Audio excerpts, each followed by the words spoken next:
fiber from those sprouts is excellent for you. That's about it. That sums up everything. So one question I wanted to ask is about protein. You full well know that in our environment, I don't know if this is global, we always eat in a protein deficiency. Most of us do not meet our recommended dietary allowance of protein according to the guidelines. And some people will end up, rushing for supplements very fast. So I have this guy right here. I don't know if you're able to see this. Whey, I can see it. Whey. Yes. So isolate whey. Yeah, this is isolate. So most people are taking these things. Is whey a healthy protein supplement? Because most people who come to my house and find this bottle of whey, they say, man, you're training, but you're not natural because you're using this supplement. And yet, as far as I know, this is one of the elements in milk, because I know milk has 2 elements, has casein and then the whey protein. Only that in Uganda we are unable to preserve the whey very well, and then we end up consuming skimmed milk, which is basically casein protein. So how healthy is whey? I wanted to alleviate fears for most people fearing to take whey, thinking that actually it's a bulking supplement, thinking that who go to the gym are the only people who are supposed to take whey, and yet it should be a supplement for everyone else there. Maybe I want a view on that from you.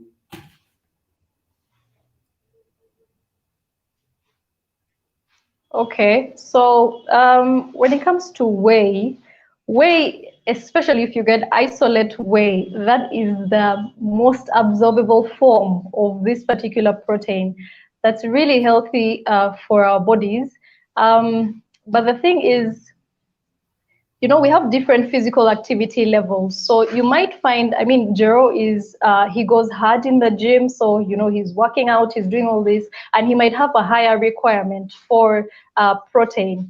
And because his muscles need to actually, recuperate, they need to actually bulk up, then he's going to need to have higher amounts of whey.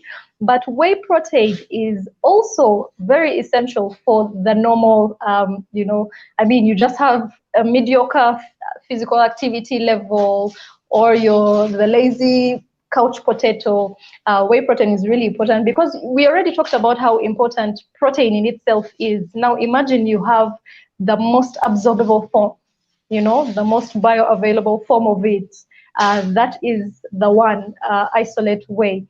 So if you're able to, grab some, you may not have it as much as, Geros or a person that is going for Mr. Uganda championships is having, but you still need to have it, because if you also realize, even if you watch movies, you'll find that everyone these days makes sure they have a protein shake in the morning, a protein smoothie in the morning. Everyone is blending their things nowadays. It's not for nothing. It's because protein is a very important nutrient for vitality, for, recuperating, because we're always working and, using these parts of our bodies. So there has to be something that is protecting them. And that's what protein does.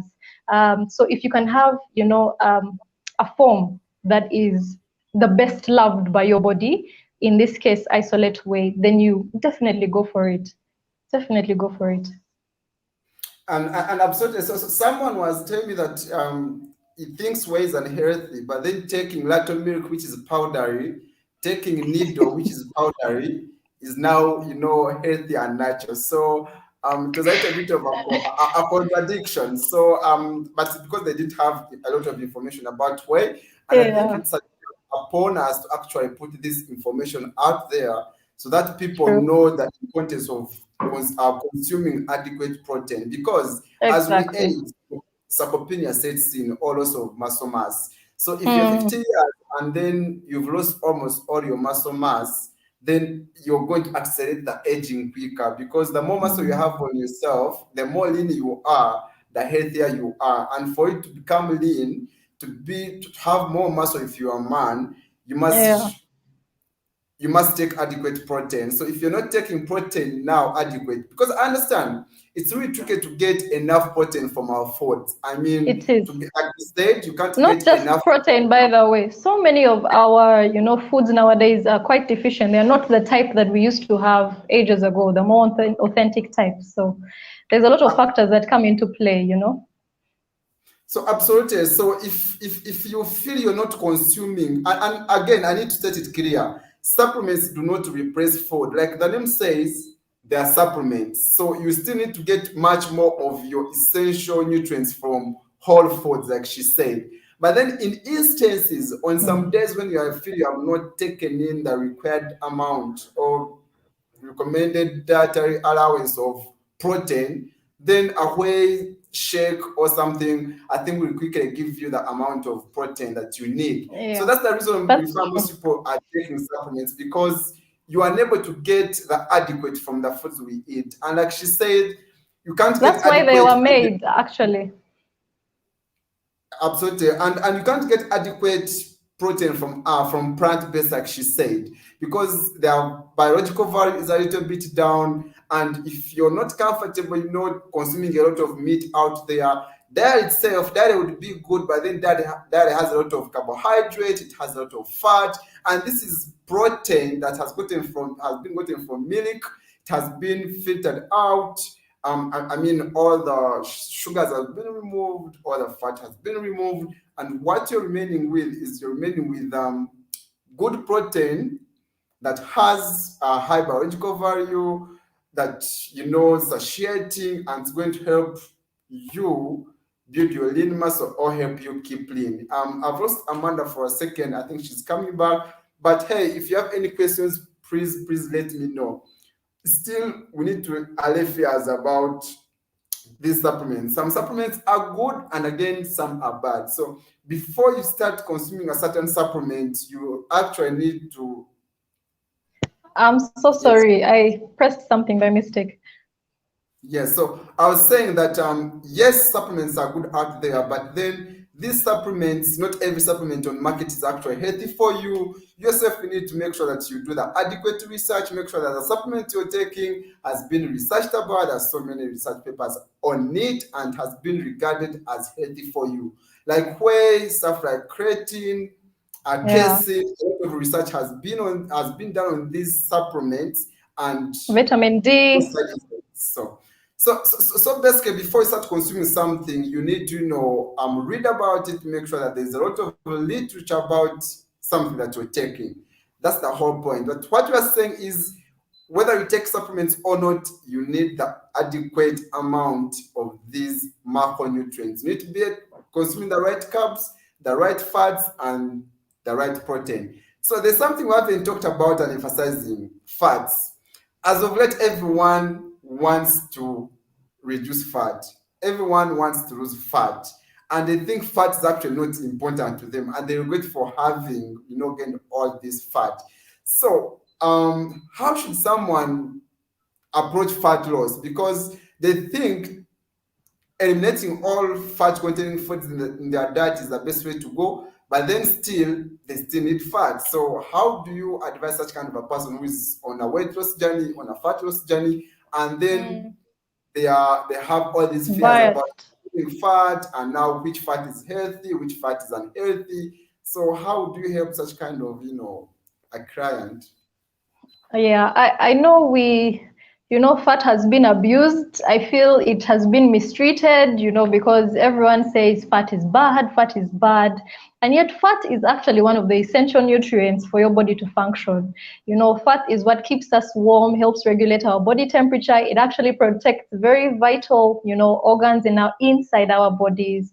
Fat and cholesterol, which people think is, terrible, actually help to make, our body cells, nerve cells. So, I mean, they are a constituent of almost, and so they're important. Fat is actually also another source of energy when you have not provided your body with, carbohydrates, which is the primary source of energy. So fats are important. They are not a devil food.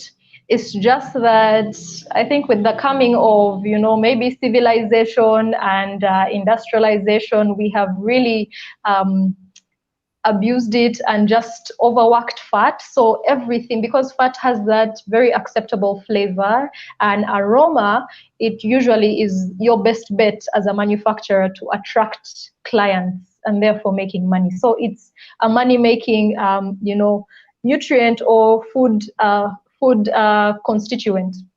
And that's why people tend to put so much of it, that's so unnecessary in our bodies.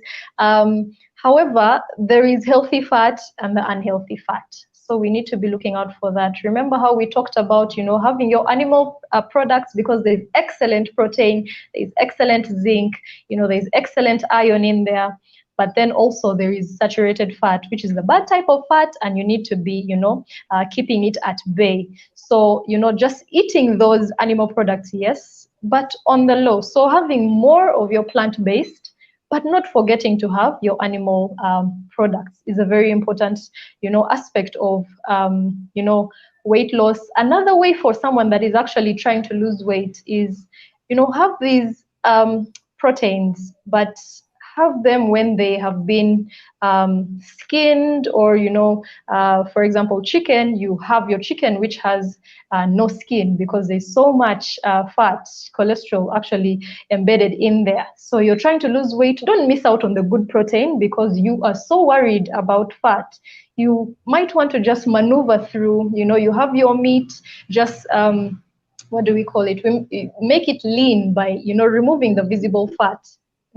Even you at home, you can do that very simply. You don't always need to go and buy a steak at the supermarket, which will be charged really expensively. You don't even know how long it has stayed in there and how fresh it is. You can actually just buy your fresh meat and then grab a knife and slowly start to, skin this, defat this meat. And you'll find that you've actually done a great deal in reducing the fat content of that.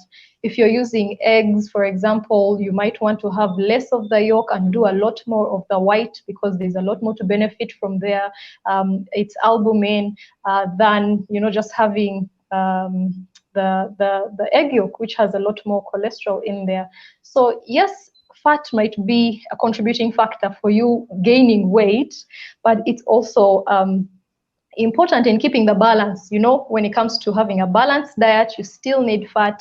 And I think what every person on a weight loss journey should really be putting at the back of their minds is, it's not about the count on the weighing scale. It's important, it shows you progress, but what's important is, how are you feeling, on the inside? Are you starting to feel lighter? Are you starting to see a better glow on your skin? Are you not getting tired so quickly anymore? Can you walk a longer distance now without, sweating and feeling like you are in a boxing ring, It's really about how you feel on the inside. I think that's where health really starts from. And so this whole thing of, I want to see 10 kilograms in 2 weeks down on the scale is really misleading us, because we are straining our minds. There's a lot of stress on our minds that is actually stressing us emotionally. And so we are doing ridiculous things to attain health. And at the end of the day, when we think we are attaining health, we're actually sacrificing it, because you're putting the body in such a drastic program that, it could, for example, start to sag. Yes, you've lost weight, but your skin is so saggy, you've just not done it in the right way. So yes, we're looking out for weight loss and we want the kilos to go down. But even if you have a 2 kilogram loss in, say, 3 weeks or 2 months, that is better than where you were 2 months ago. And trust me, the body appreciates every single effort you put in. That's why I said, even with water, don't bust yourself up because you cannot take 3 liters of water when you decide, I want to start drinking water. Start with 250 mils. Start with 500 mils. The same thing for weight loss. Start with 1 kilogram in 2 weeks, As long as there's progress and you are seeing that, you actually, the main thing is your lifestyle should be starting to change. Your attitude towards, health and, the things that actually keep us sane mentally, sane emotionally, and then also physically.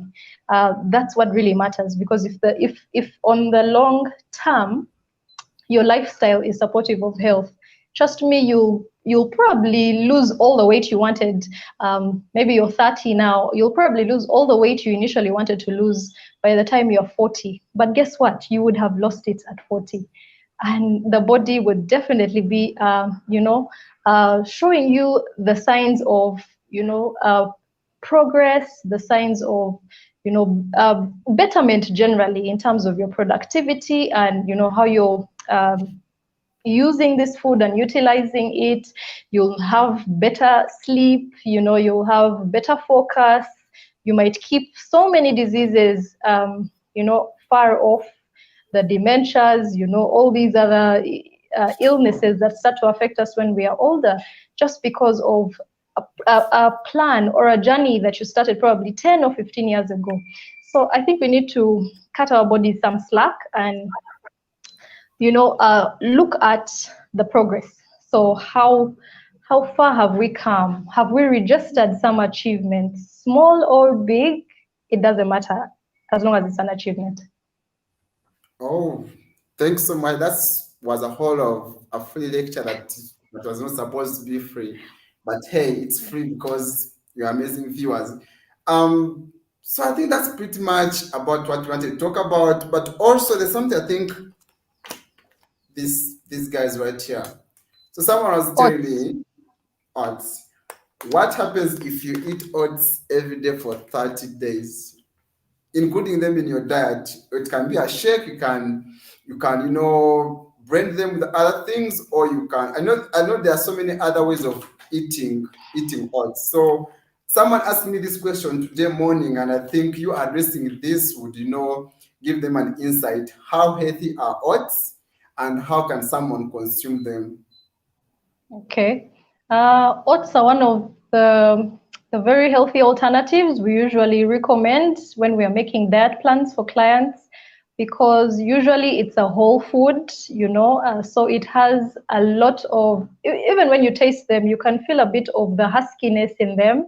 That means there's a lot of fiber in there. If you're having enough good fiber for 30 days, then you are going to stop having bloating probably in your stomach. You're going to stop feeling irritated. Your mood will be better because you're not feeling uncomfortable and like, oh my God, I need to go to the loo all the time. You'll not have food, stuck up in there. So there's things that need to come out, but you either have constipation and it's just not coming out, or you feel it's stuck up there. So because oats have that really good fiber also, you're able to have good toilet rounds, 1 or 2 times a day without straining, without blood, without piles. And that's pretty important for gut health. But also oats have a lot of B vitamins, because just like most cereals that are not very processed. So if you're having B vitamins, your energy production in the body is really top notch, because these B vitamins really help us to, get the most out of the carb foods that we actually eat. So you're able to process them or metabolize them in your body system to actually generate the energy that you need. So if you're having oats every day for 30 days, here is the disadvantage, unfortunately, that if you're having one food every single day, then you're not allowing another food to come into play at that point. So if you're having oats for breakfast every day, that means tomorrow, when you could have had maybe when you could have had yogurt with some fruits and nuts in it, you have lost that chance because you are eating oats every day. So it might affect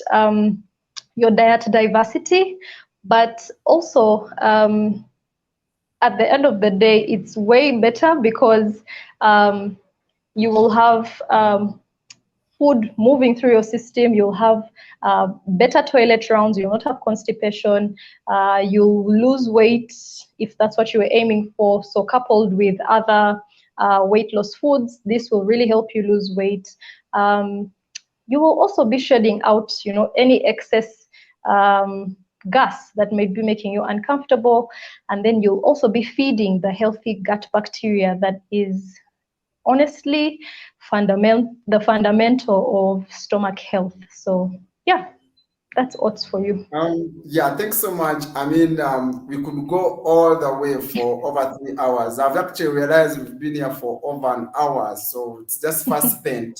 But again, since we are all into wellness, we could spend the entire day, talking about That's true. this. However, there's And something I you're want such to, an awesome host. and as we wind up, there's something I want you to go and think about. I come from the medical world, and there is a high prevalence of gastrointestinal cancers that we are facing, especially here in Western Uganda. We have so many cancers, intestinal cancers. We don't know if this is related to food we are eating of late. We don't know, but as a nutritionist, as a wellness coach, it's something you need to, go and think about, because it's overwhelming. Patients are suffering from these cancers everywhere. Yes. So, yes. You say in Western Uganda? It's more prevalent in Western Uganda. Interesting. Yes, okay. Exactly. It's just worse here.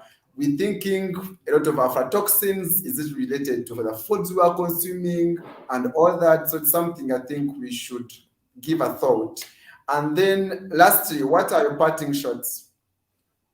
Well, I would really just love to thank you so much for hosting me, Gero. I got to know you, I think, a year ago, and I have not regretted that, because we share a vision, we share a passion, just to see healthier people and live free, really, have actual freedom, even within yourselves. Don't be prisoner of your own body. So I'm really appreciative for you and the work that you do. Thank you so much for, pushing on and just serving the world.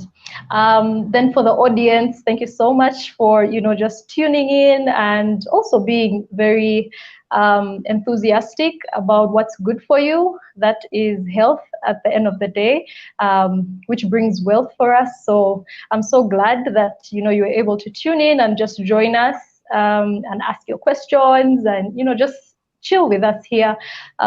Also, if you would like to, connect with me, just like Gero does, I'm big on, health content, formulating health messages, because I believe that is really where we get to solve our health issues. It's no longer about, just having this doctor-patient kind of relationship. It's about what are the actual things happening in the community, and how can we get closer to them, how can they come closer to us, and how can we understand each other, with a universal language, not these really hard terms that we see so many people using, that have left our people lost. So I would really just love for you to also join me on my other social media platforms. I do have a nutrition show that you can catch both on TV if you're in Uganda, on Magic One TV every Sunday at 6 p.m. So you can catch me there. It's called Your Take Show, where you actually ask your questions and then I give you my take on what a possible way forward is. Then also on Instagram, my handle is Food Witness. On YouTube, like you can see the name right under me, it's the same as that, Amanda Twebaze-The Nutritionist. On Facebook, I do have a very vibrant page, people that are equally wellness loving, just like the people I have gotten to meet here. I hope Makazi is around today, because he's such a great person as well. Anyway, on Facebook, the Facebook page name is Amanda Twebaze-Nutritionist as well. I also write blogs, because if we're not having fun with this thing, I like how Gero does it. You'll see statuses that would just make you laugh. You'll say, but at the end of the day, you're learning a lesson, you're learning something about how best to do a particular workout, what's good for you in terms of how you are probably treating your back, or, just general lifestyle things. So if you're not having fun with it, then it's not worth it. And that's why I also do write food blogs, just real personal life experiences on food. My food blog is amandatwebaze.blogspot.com. So that's about it. I guess I'll see you next time. Please host me again, Gero, because I'm starting to feel more like home on your channel.